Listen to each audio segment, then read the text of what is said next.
Nanatanteraka atrikasa mahakasika ny commerce équitable omaly ny ANSES teny amin'ny Saint-Michel Amparibe no resahana tamin'izany ny tokony hanomezan-danja ny mpamokatra malagasy.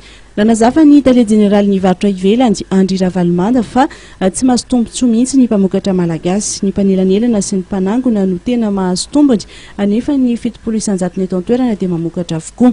Entanina noho izany izy ireo. Dia ny mpamokatra anisan'ny tsy mahazo tombontsoa indrindra anatin'ny resaka varotra satria nazy ambany dia ambany zany vola azony fa ny intermédiaire sy mpanagobokatra no tena mahazo tombontsoa anatin'ny zavatra.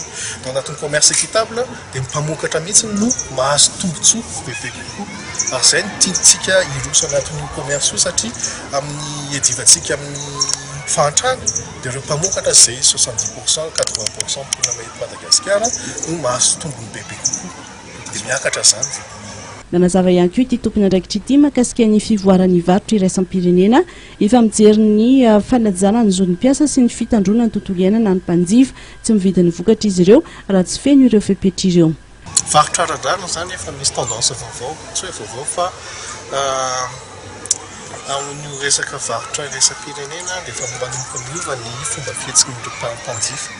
Zareo zany rehefa hividy entana dia tsy maintsy jereny hoe ilay orinasa namokatra ny entana iny ve manaraka ny zon'ny mpampiasa, miaro ny tontolo ny iainana ve izy ary manome rariny amin'ireo mpamokatra miara-miasa aminy.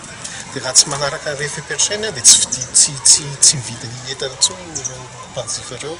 Dia mahatonga hoe tsika tokony mahafantatra koa hoe inona zany fivoaran'ny tendance ireo mpividy any ivelany ahafahantsika mandefa manondrana entana no zareo. Miandry ny vokatra ity asikasy ity noho izany ireo mpamokatra malagasy maro izay efa tonga saina nisy amin'ny zavatra menjady aminy ary dia mitady fiovana.